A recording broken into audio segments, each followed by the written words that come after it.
501c3 nonprofit organization. So we have the tax-exempt status by the federal, by California state.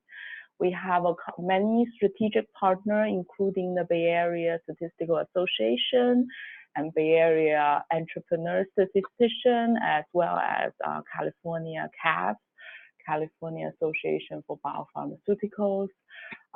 So it is also a very young organization founded about 2.5 years ago.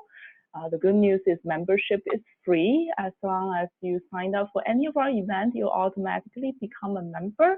We do not do any advertisement, so all you receive is upcoming events we organize by ourselves or with our strategic partners. Administrative costs extremely low. All of us working are as volunteers. So if you are interested in sponsoring us, you can be rest assured all the funding goes to serve the community.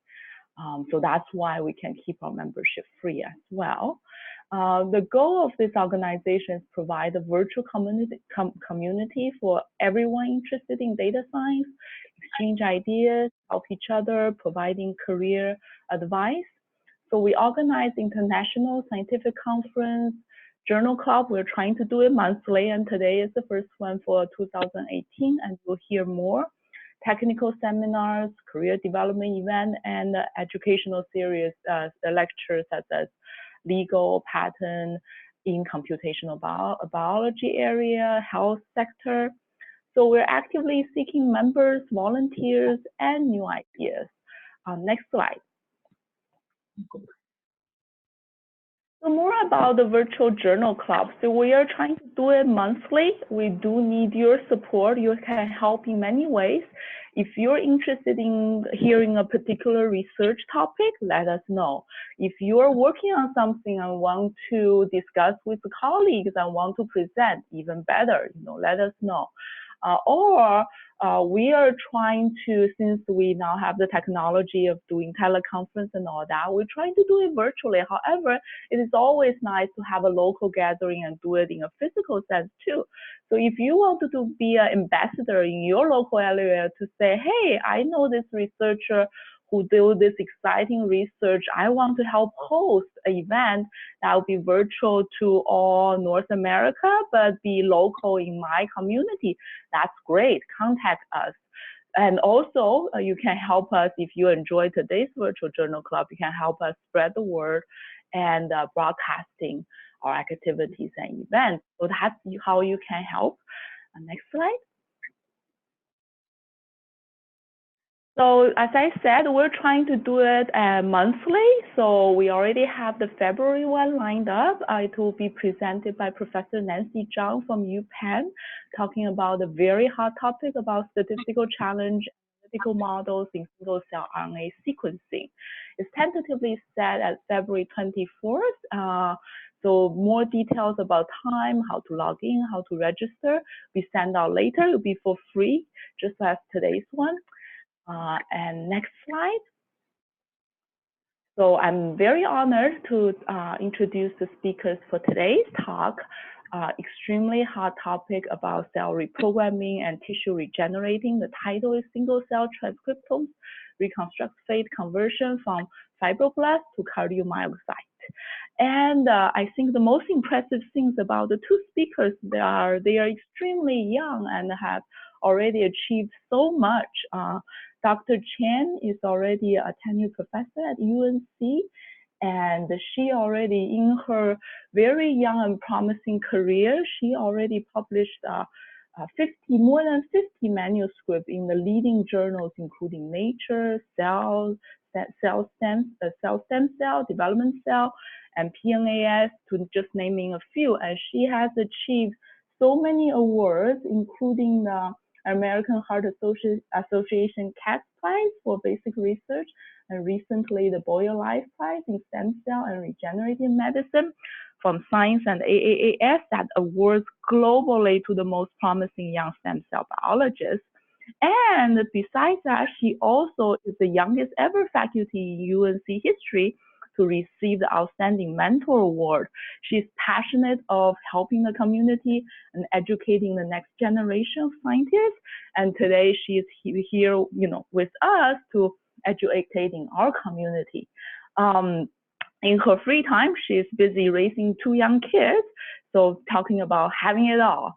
And Dr. Liu is not far behind. She is so young. Before she even finished her postdoc, she already published more than a dozen manuscripts, again, in leading journals, topped with this recent publication in Nature late last year, being the first author on this interesting topic. So without further ado, I will give the floor to the 2 amazing young scientists to tell us more about their fascinating research.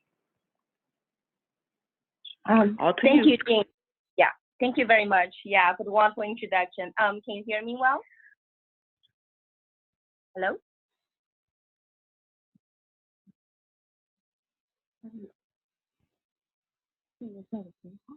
Yes, we can hear you.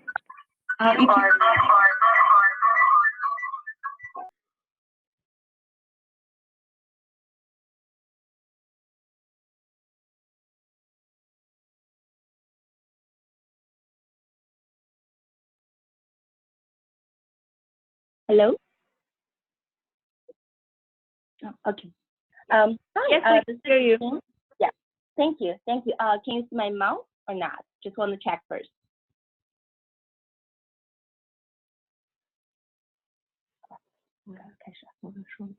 Okay. Yeah. Hi. Hi, this is Lee. Hey, can you guys hear me? Yes, we can hear you. Oh, great. So yeah, I'll just pass to Jing, and she will present, and I'll also, talk here and there, maybe also necessary address questions. Thank you, Jing, and we're very honored to be invited by Dashu for today's virtual journal club. So this is Jing. Today I'm going to talk about a recent paper, single-cell transcriptomics reconstructs fake conversion from fibroblast to cardiomyocyte. Great.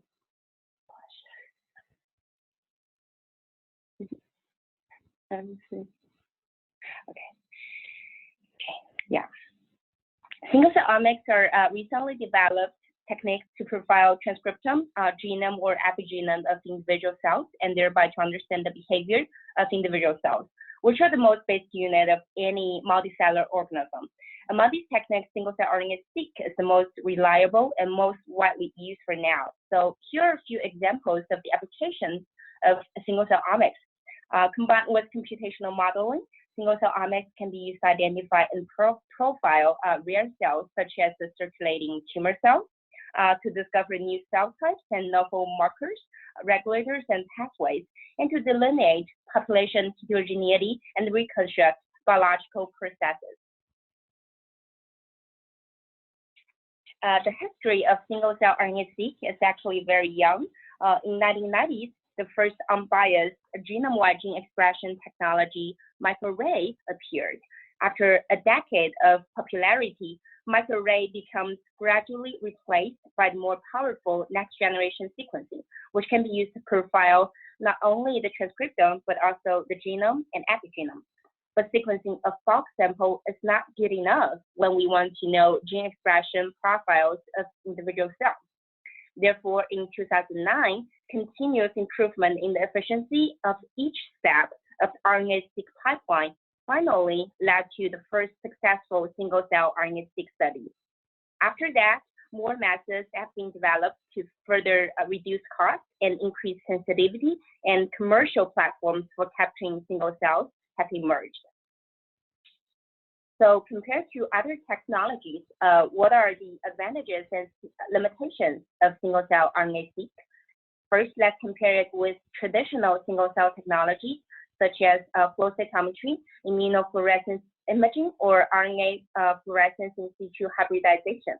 These traditional technologies are usually performed on limited numbers of known markers, whereas single-cell RNA-seq generates genome-wide expression data and can be used to discover new markers. On the other hand, population-based bulk RNA-seq usually isolates cell populations by limited numbers of markers and generates the average gene expression profiles of the isolated population, whereas single-cell RNA-seq generates transcriptome profiles of each cell and is well suited for discovery of new cell types and the study of cellular heterogeneity. Of course, single-cell RNA-seq also has its limitations. Similar to bulk RNA-seq and any other profiling analysis, single-cell RNA-seq is non-trackable compared to, for example, light imaging, and it gives conclusions about correlation, but not causal relationships. The deduction of causal relationship will always need experimental validation after single-cell RNA-seq data analysis. Additional limitations of single-cell RNA-seq also include technical challenges and high cost. So what's the workflow and available platforms of single-cell RNA-seq? To put it in short, the workflow starts with single-cell capture, then cell lysis and reverse transcription, and then cDNA and Illumina live reconstruction, and then sequencing and analysis. Currently, there are two main commercial platforms for single-cell RNA-seq. The C1 system from Fluidigm was released in 2013, which was the first commercial platform for single-cell RNA-seq. It utilizes microfluidic mechanisms to flow single cells through the microfluidic channel on the chip and captures single cells at each net by negative pressure. The other platform is based on Dropsic, a water in oil droplet mechanism. It has gained popularity since the publication of the Dropsic paper in 2015. Currently, two companies have commercially available systems, which are Chromium from 10x Genomics and DDSeq from Bio-Rad and Illumina. The mechanism of all Dropsic-based platforms, homemade or commercial, is the same. So the idea is that a barcoded bead will meet up with a single cell and be encapsulated in a droplet by oil. A lot of droplets, each containing one barcoded bead and one cell, will then be processed and sequenced together. So what are the features of different platforms? Here I have a summary based on my own experience working with these platforms and the literature. Here I listed 4 different platforms. I separated Fluidigm 96 cell chip and 800 cell high throughput chip due to different sequencing chemistry and throughput. I also included DDSeq and the 10x Genomics, the 2 most popular Dropsic platforms. Here are a few things I want to highlight. First, only the Fluidigm 96 cell chip can sequence full-length mRNA because they use the SmartSeq2 chemistry, making certain analysis such as splicing analysis possible. All other platforms generate 3' sequencing reads. The trade-off for DDSeq and 10x Genomics that they incorporated UMI, unique molecular identifier, making identification of PCR duplicates of the same mRNA molecule possible. Second, the Fluidigm system is compatible with external RNA spiking, such as ERCC, which could be very helpful in quality control, outlier removal, and normalization of the data. Third, the throughput varies a lot among different platforms, with 10x Genomics to be the highest, which may capture up to 10,000 cells for each sample. Fourth, doublet rates to be high, such as the DDSeq. This is reported by company data, and in our hands, the Fluidigm system has less than 1% doublet rate. And for the 10x Genomics, if you capture, you don't capture that much cells, it can be low. When the cell concentration goes lower, doublet rate will go lower.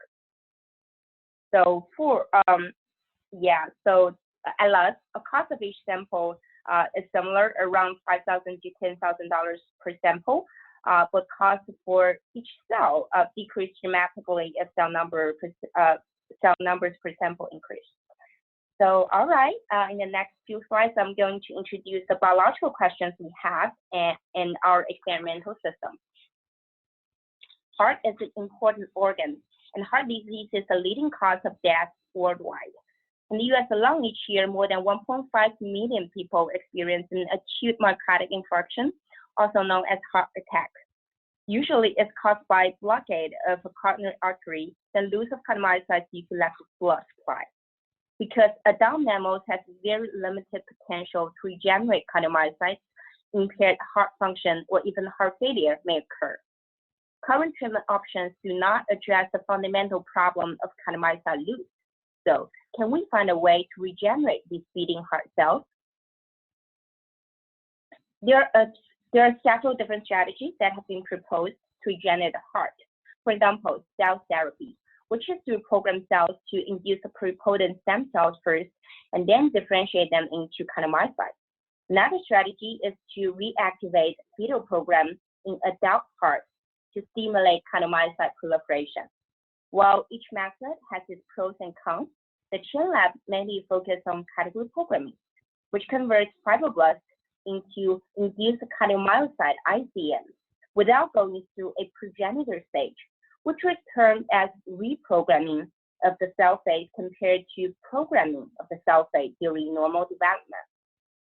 Direct induction of cardiomyocytes in vivo by injecting the reprogramming factors into a damaged heart is very promising from a clinical point of view and has already been successfully demonstrated in the mouse model. However, despite that, considerable efforts have been put into improving the efficiency and understanding the mechanism, the precise changes that occur as fibroblasts progressively convert to cardiomyocytes remain unclear. But why is that? To answer the question, let's first take a look at the experimental system.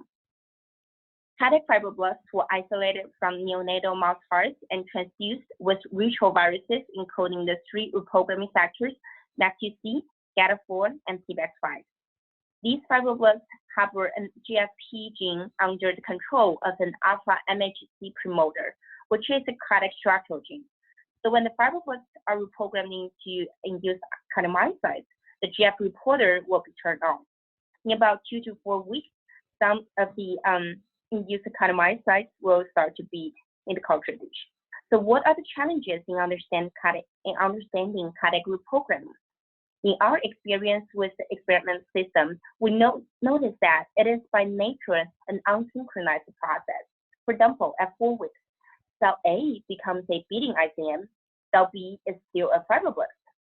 Cell C turns on some cardiac markers, but not beating yet. So what are the exact mechanisms that control the fate of individual cells? What precise changes had occurred in each cell at the molecular level and from a genome-wide view? To answer these questions, the ideal way is to track individual cells and RNA-seq them at different time points. We all know that that's impossible, but we can take snapshots instead. We believe that early changes are crucial for cell phase switching, so we decided to perform single-cell RNA-seq on day 3 reprogrammed fibroblasts, which is earliest detection time for cardiac marker turn-on. These cells may appear at different stages of reprogramming, and we should be able to reconstruct the reprogramming process using computational modeling.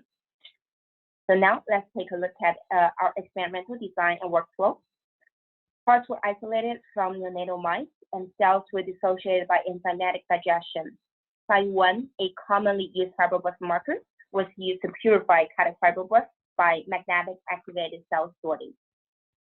The second day, the fibroblasts were transfused with the DS-RAP control virus, or the reprogramming factors were left untreated. On day 3, post-transduction, cells were collected like that stain and sorted to obtain single live cell suspension.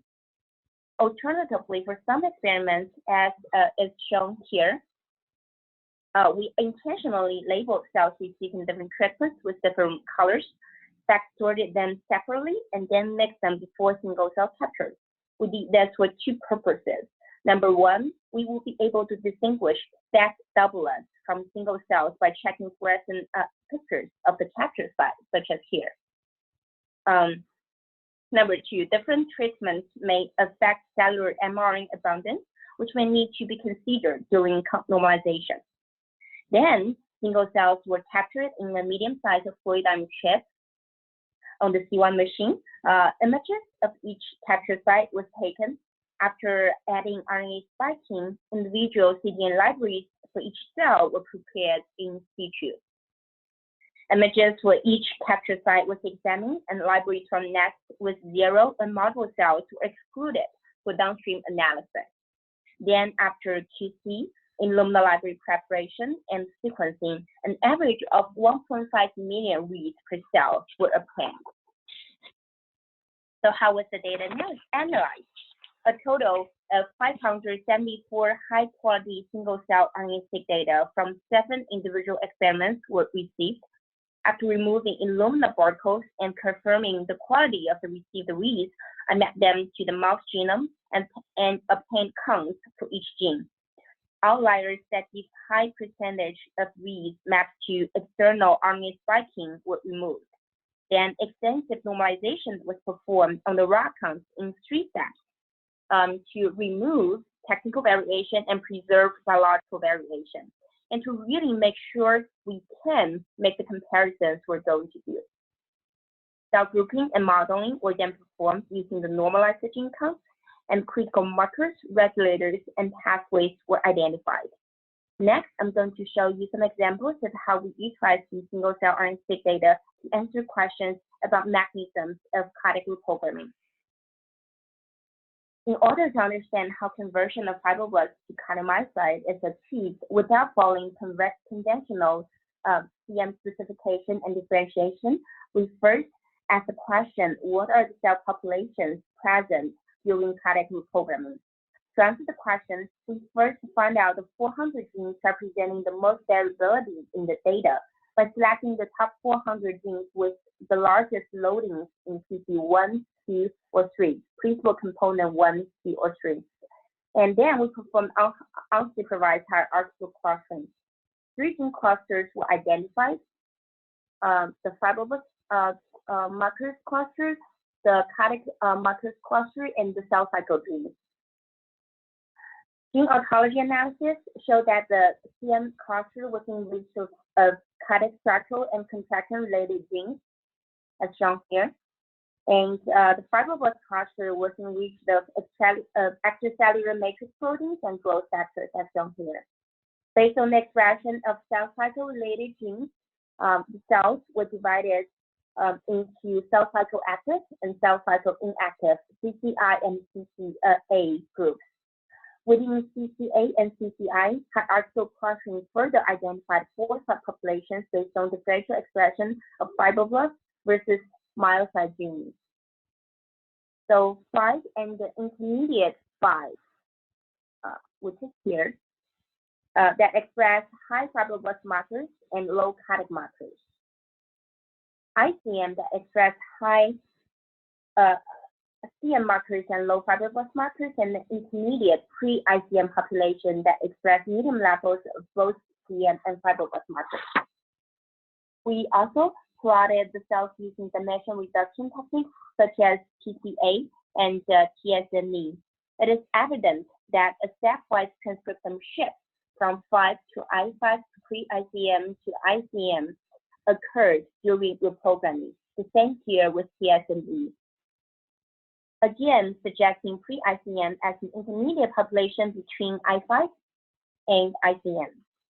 Consistent with our analysis results when we stain fibroblast surface marker Cy1 in reprogramming cells harboring a cardiac reporter alpha MCGFP, we frequently observe double positive cells, as shown here. To further validate the presence of the intermediate pre-ICM population, we fact-sorted alpha MCGFP and Cy1 double positive cells and confirmed by qRT-PCR that they express both cardiac markers such as M1L4 ACTC1 and fibroblast markers such as collagen 3A1 and periostin. So here the expression is the relative expression to the housekeeping gene GAPDH. So the expression level is actually very high of those double positive cells, the green ones. The discovery of a biphase intermediate cell population is surprising to us. Developmentally, it is commonly accepted that gene expression profile sequentially transitions from a progenitor cell program to a differentiated cell program within the same lineage. A cell bearing the molecular features of two distinct lineages unlikely exists given the classical dogma of cell phase.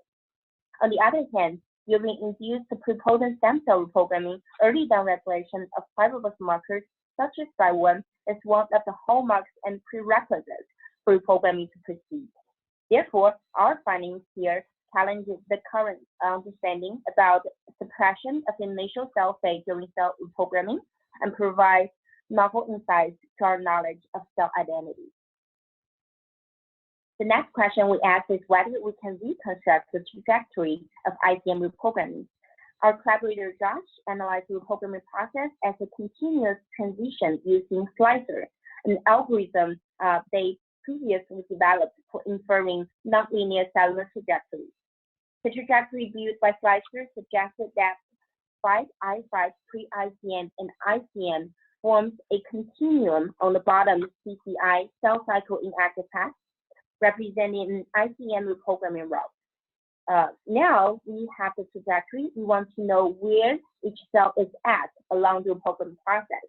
We therefore calculated pseudo time for each cell on the trajectory by defining a starting 5 cell and mapping the distance of each cell to the starting cell along reprogramming. The pseudo time is very important for some of later analyses. Furthermore, to examine the distribution of cells along pseudo time, we plotted the free energy, which is anti-correlated with the cell density of the trajectory, and discovered a peak in pre-ICM, suggesting this is lowest density. These data suggest that pre-ICM is an unstable cell state, seeking to settle into a more stable state, such as ICM, consistent with the previous data suggesting it as an intermediate cell type. Cell proliferation status is an integral part of cell fate and brings heterogeneity to any biological processes under study. During analysis of cell cycle active and cell cycle inactive populations, we found that even though proliferative ICM was observed, ICM and pre-ICM were predominantly non-proliferative. So we wonder whether reprogramming is easier in non-proliferative cells and what will happen if we manipulate proliferation states during reprogramming. Therefore, we designed a few experiments to clarify the relationship between proliferation and reprogramming. First, we manipulated cell proliferation by knocking down or overexpressing cell cycle-related genes and then induced reprogramming with doxycycline. Flow cytometry showed that decreased proliferation enhanced ICM reprogramming, while increased proliferation suppressed ICM generation. The second strategy was to establish an immortalized cardiac fibroblast line, CFT, prior to initiation of ICM reprogramming. Staining of the cardiac structural genes alpha-actinin and cardiac troponin T showed that continuous proliferation in CFT cells led to decreased reprogram efficiency. This is statistics. Collectively, these data demonstrated that proliferation is anti-correlated with cardiac reprogramming. This phenomenon has important implications for potential translational applications because after myocardial infarction, fibroblast proliferation decreases as a function of time post-injury. So our finding here is actually a good news. About the mechanisms of reprogramming, the next question we asked was what biological processes occur during reprogramming, or in another way, how does the cell reallocate its resources for the cell fate conversion? To answer the question, Josh took reprogramming field time calculated by Slicer, performed the non-parametric regression and clustering, and identified 6 clusters of genes that are significantly related to and show similar trends over reprogramming. The largest gene cluster 1 that shows a trend of immediate and continuous downregulation of gene expression is enriched in GO terms related to protein translation, modification, and transportation. Those goal terms are labeled in blue here. Such changes are probably to balance for increased energy requirements during the cell phase switch and to transit from a protein production and secretion factory, a fibroblast, to an energy-consuming power station in cardiomyocyte. Among genes enriched in another goal term, transcription, here, there are many transcription factors, including the CF lineage, the cardiac fibroblast lineage drivers, TCF21 and SOX9, suggesting the suppression of non-myocyte lineages through downregulation of transcription factors of those lineages during reprogramming. Cluster 2 downregulated genes are enriched in goal terms, involved in suggesting a late suppression of fibroblast genes and growth factors, while cluster 4 and 5 upregulated genes are enriched in goal terms, indicating engagement in metabolic shifts and structural changes towards a CM phase. Here. Unexpectedly, we observed that cluster 1 is also enriched in goal terms, labeled in red here, mRNA splicing, mRNA processing, and RNA recognition motifs.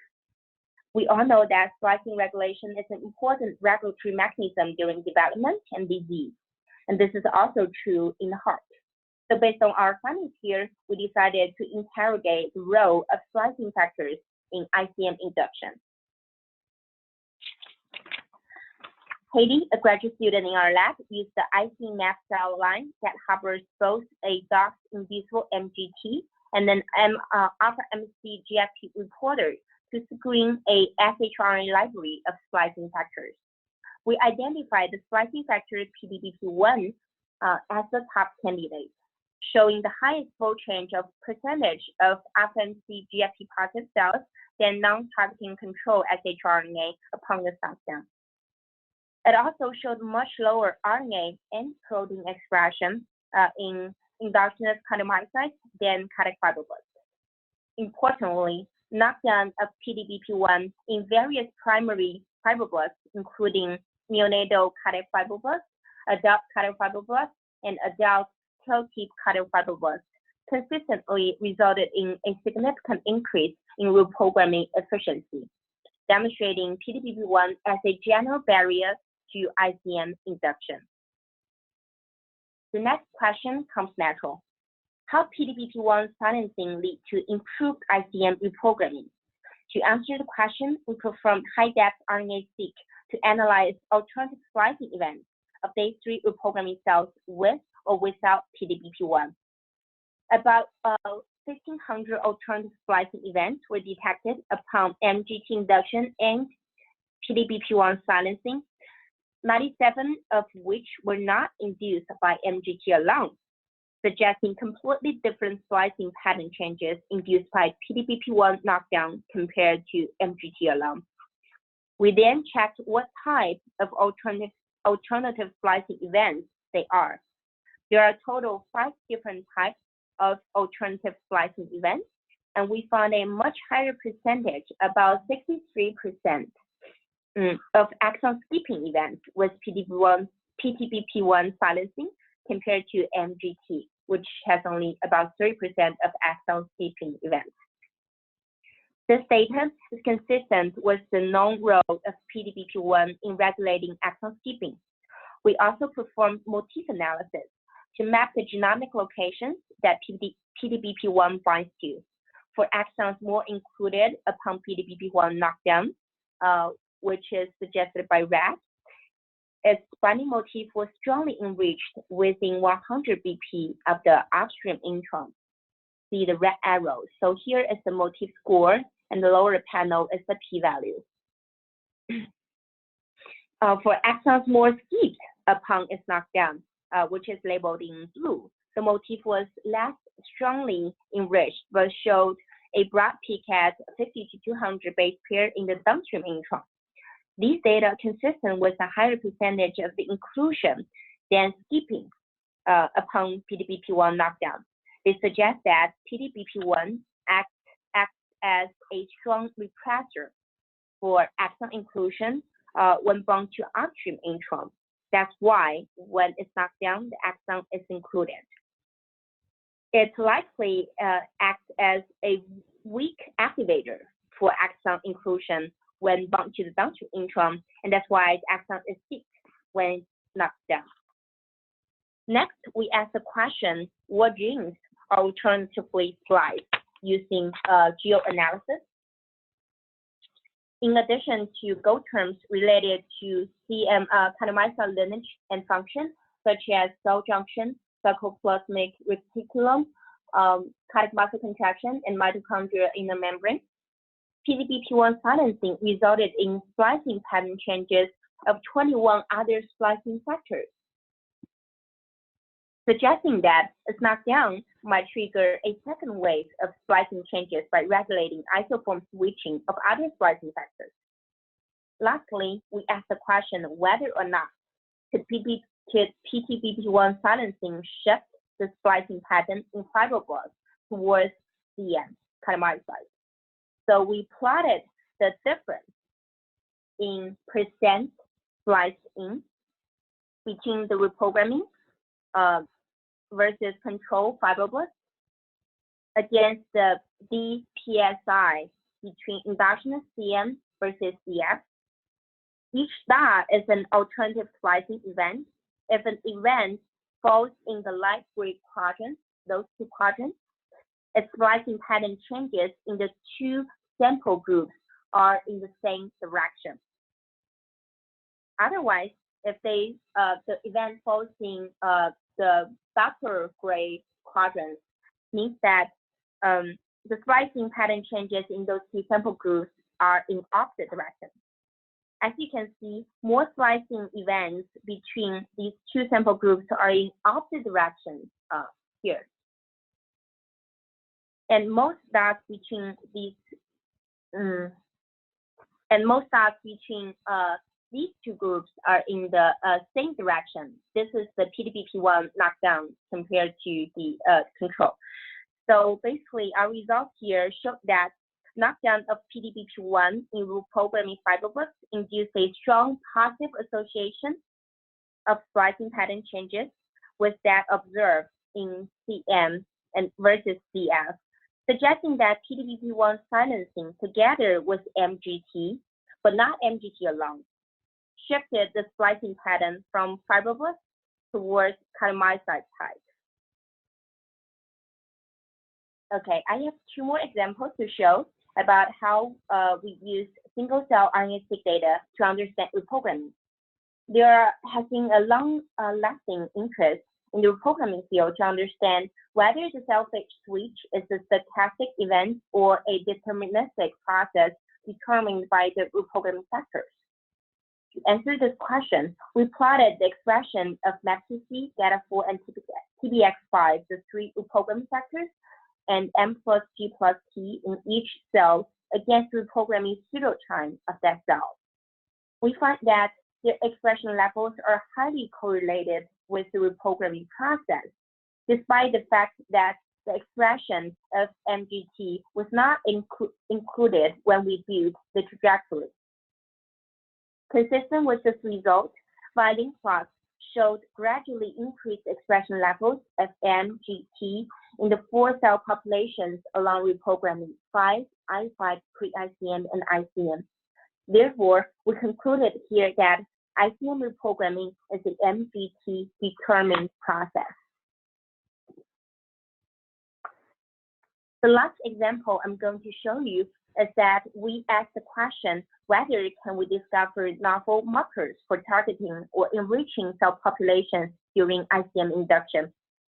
To answer the question, we performed ANOVA followed by post-hoc analysis. Negative selection markers for ICM appeared most attractive to supplement for cardiac positive selection markers. Therefore, we use them as examples.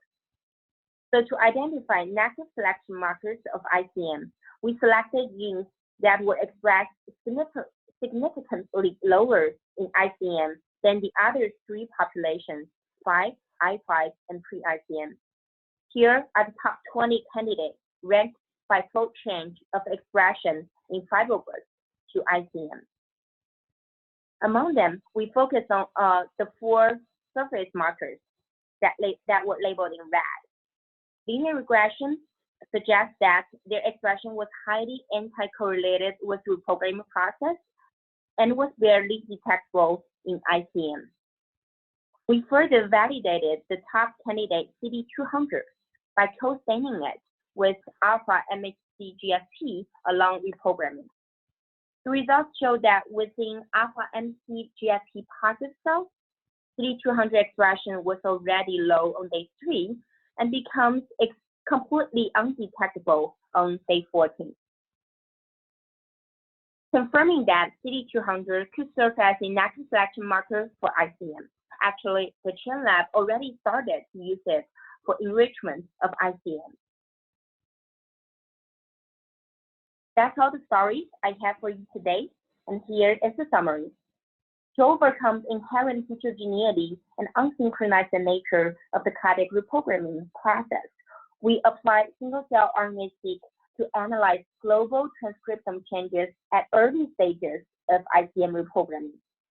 We identified molecularly distinct cell populations of cells along reprogramming. We found reverse correlation between cell proliferation status and reprogramming. We built the trajectory of reprogramming and identified 6 gene clusters that change along reprogramming. We found unexpected downregulation of factors involved in mRNA splicing. Then, based on a screen, we identified the splicing factor PDBP1 as a critical barrier to the acquisition of cardiomyocyte-specific splicing patterns in fibroblasts. We found a strong correlation between the expression of each reprogramming factor and the progress of individual cells through reprogramming. Lastly, we discovered novel surface markers for enrichment of ICM. Our study has improved our understanding of the mechanisms underlying cardiac reprogramming. We also anticipate that the experimental and analytical methods presented here, when applied in additional biological contexts, will yield crucial insights about cellular heterogeneity and cell fate determination. The field of single-cell omics is still evolving rapidly, and new methods are being developed every day.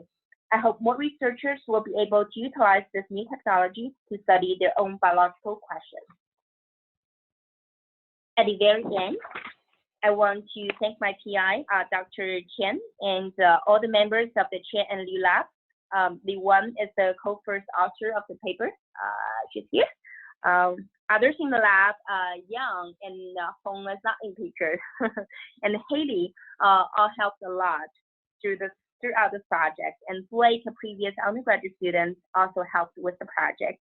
I also want to thank our wonderful collaborators, Dr. Yang Prince from UNC, Dr. Josh Welch, now at Broad Institute, who performed the slicer and several other analysis, and also our collaborator, Dr. Wei Ningshen from UC Irvine, who performed some statistical analysis. At last, I want to thank Dr. Scott Magnus and Carlton from the AAC core for the Fluidine C1 cell capture, and the UNC HTSF4 core for library prep and RNA sequencing. Oh yeah, and also I want to thank you again, thank Dr. Shu for inviting us, and thank your efforts to put this together. And we're really honored. And yeah, this is the end. Thank you, and we are ready to take any questions. Thank you.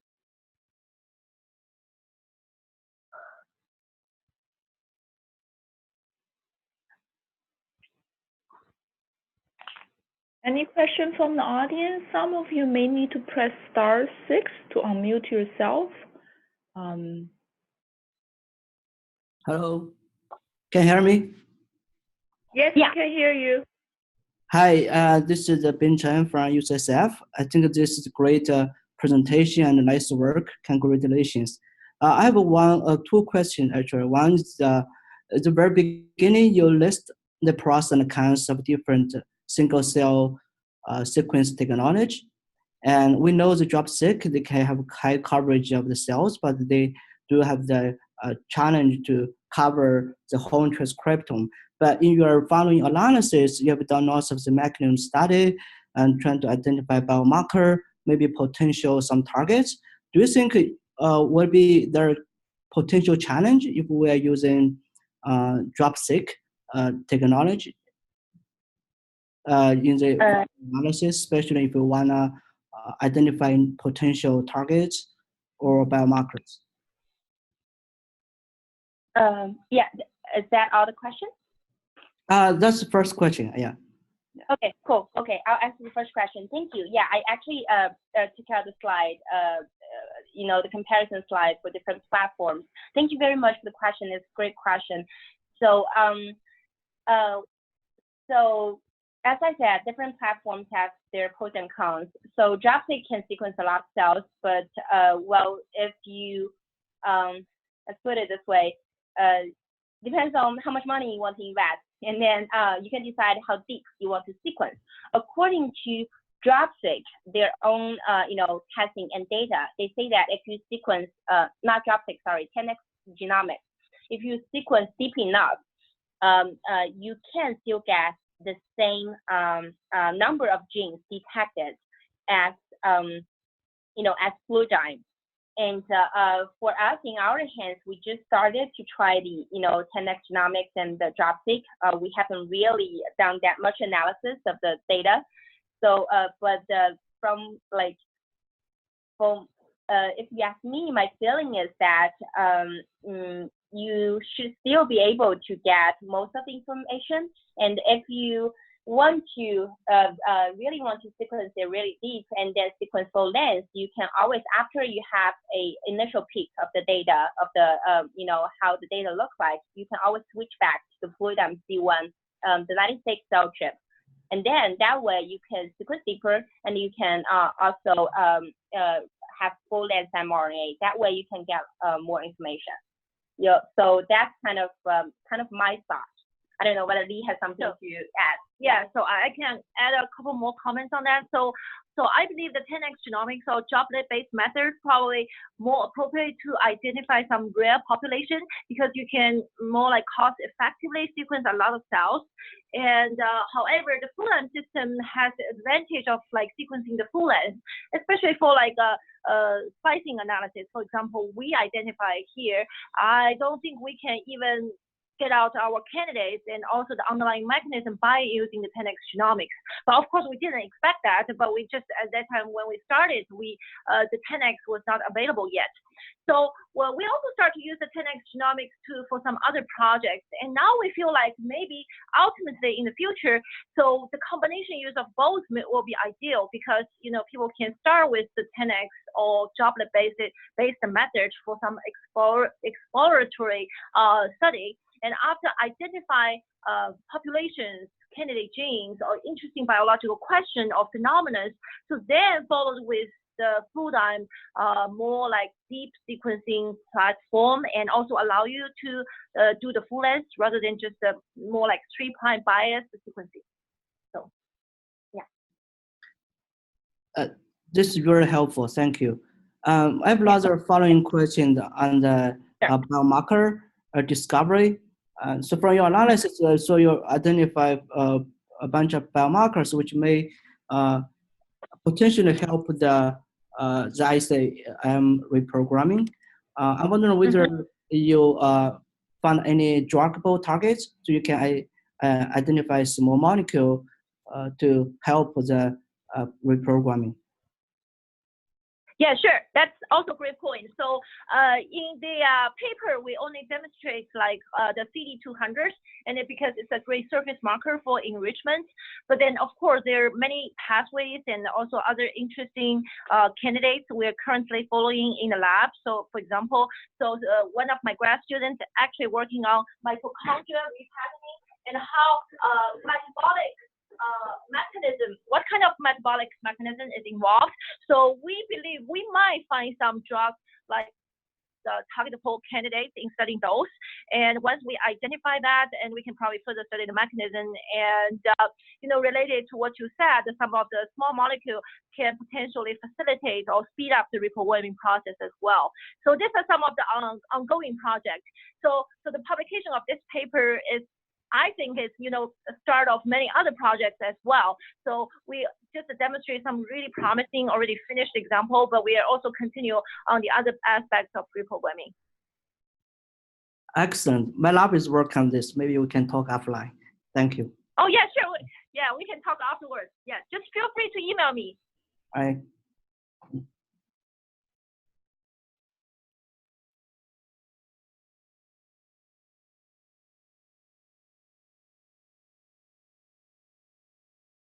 Hello, hi. This is Baomin. I'm not sure Li Qian is online or not.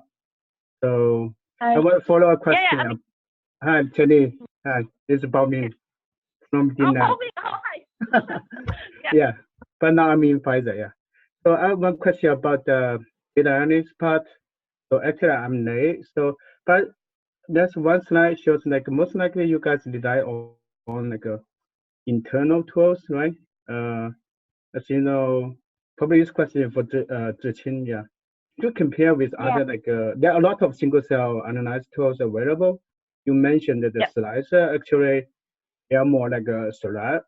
Did you compare with other tools like about the clustering and then like how to find the highly variable gene number, how to choose the PCA number, you know, because if you use different PCA number, probably you get different clustering. So could you tell us a little bit more about that? So you mean more the analytical approach we are using? So we're primarily using slicer, but actually we just use the slicer. So actually currently also widely used another algorithm is probably monochrome, and there are so many different versions of the monochrome. So the monochrome two. Like, right, monochrome 1 and monochrome 2. So yeah, we should have done that, but we are also planning to do that. Try to use the same data set and using different algorithms. For example, like doing the slicer analysis and also the monochrome analysis. Try to see whether we get a similar result or not. But maybe that's probably above what we're talking here. So, but still, like some highlights about the slicer. So Zhiqing also can comment on. So the slicer is unique in a way because it's more like unbiased. Selecting the genes for analysis, unlike monochrome, because we have to pre-select sets of genes to determine your route. And from the initial paper, Josh and Young Prince actually published about the slicer. So it can also, a lot of process is like automatically determined by all these genes within the data set. And then it can also automatically determine the branch and also like the determining point for those trajectories that showing the different biological processes. So we believe that how you start with analysis with how many genes, like how you select the PCA top candidates and whether you use those genes for your trajectory build will really determine how your trajectory look like. And we are hoping, in the future we can, do that really in a rigorous way to compare monochrome and the slicer. But I believe there are probably more than just these two platforms. Yeah. Okay, thanks. So, and as I just mentioned, I come in late, I suppose, and based on your discussion with Chen Bin, so I think you used the 96 Fluoride C1, right? So it's not 3' expression approach. It's the smarter. You can sequence the full length of the transcript, right? Yeah. So we actually at that time we didn't have choice, but we were lucky that in the end find other platform had actually a sequence in the like 3' and biased way. So when we started the project many years ago, it was there was only the 96 wild chip available, so allow us to do the full length sequencing. But now look back, we're so glad we actually used that platform. Otherwise, we wouldn't be able to identify all these splicing chains and all those candidates. Yeah. That's good approach. You especially found the outer transformation factor. Yeah. Because currently I'm using 10x. Yeah. So. Okay. Yeah, the isoform is a challenge. Yeah, so we cannot tell the isoform. Yeah. Okay. Yeah, I agree with you. So you might you can also go back to the full line. So some of the interesting population you can resequence them. Then the cost won't be extremely high if you narrow down the subpopulation. Okay. Yeah. Yeah. Okay. Thanks. Sure.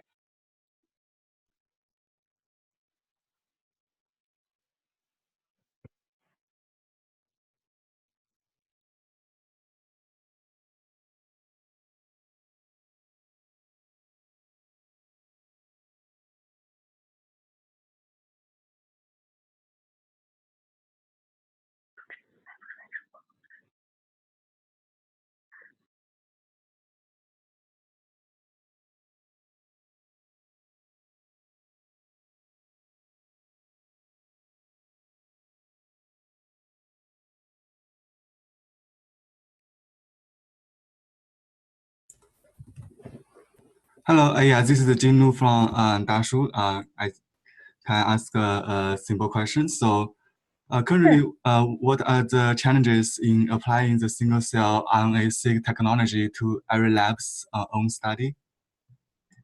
Thank you for the question, Jean. So I think in my view, there are mainly two challenges. The first one is that single-cell RNA-seq it requires a lot of analysis, but only with analysis is not enough. After analysis, we always need to follow up. So validate first the results and then follow up with experiments. So I think that's one challenge. Like we really want to find the question, they're interesting biological question, and then after analysis, and then you need to follow up, and then to dig out more about mechanisms. And then the second point I think is that is the cost. Well, of course, people can do homemade, and it takes a lot of effort, and then you probably need to hire a postdoc to do that, and then so it's expensive at this moment.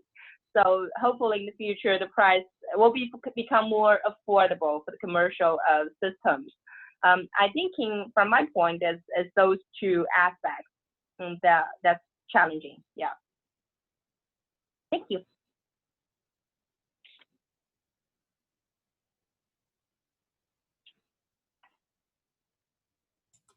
Yeah, I have another question. Sure. So in single-cell RNA pipeline, RNA-seq pipeline, which steps do you think are the most important?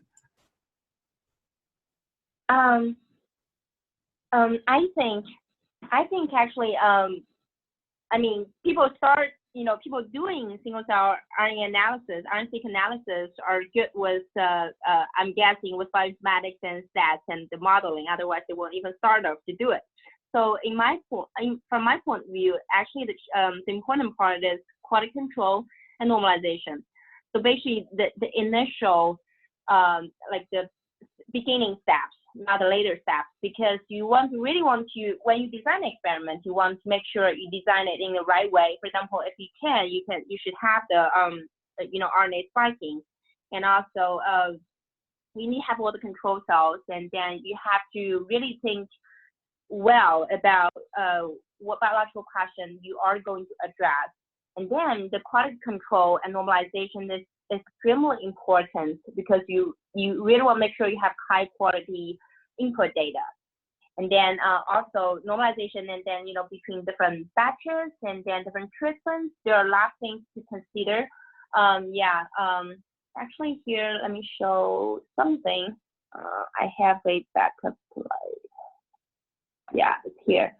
So this is just an example, which is also in the paper. So this is with the external RNA spiking with the ERCC spiking. You can see with the spiking, you can tell very well what's the dynamic range, like what's the sensitivity, for example, of your experiment, and up to when the expression level is really high, up to what level you're sure that the expression is still linear, like not linear, I shouldn't say linear, like you can measure it accurately. Basically, that's the point.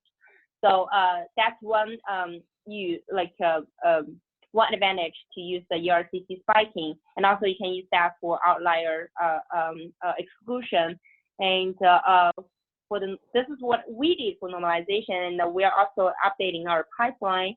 Well, but this is what we did for the paper. So we first normalized it using the seq to normalize for technical and biological size factors, and then we normalized it to a experiment size factor based on the total mRNA counts of each experiment.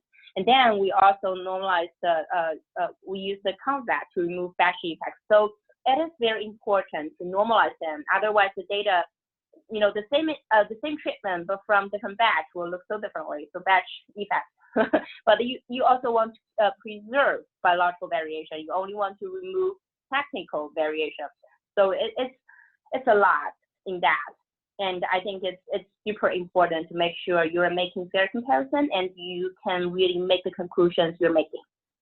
Thank you. Okay, thanks, Ziqing, for the nice explanation. And I think this is about the time. Thanks for the great talk from Ziqing and also Professor Li. Please contact the speaker if you have any other questions. And thanks for attending our event.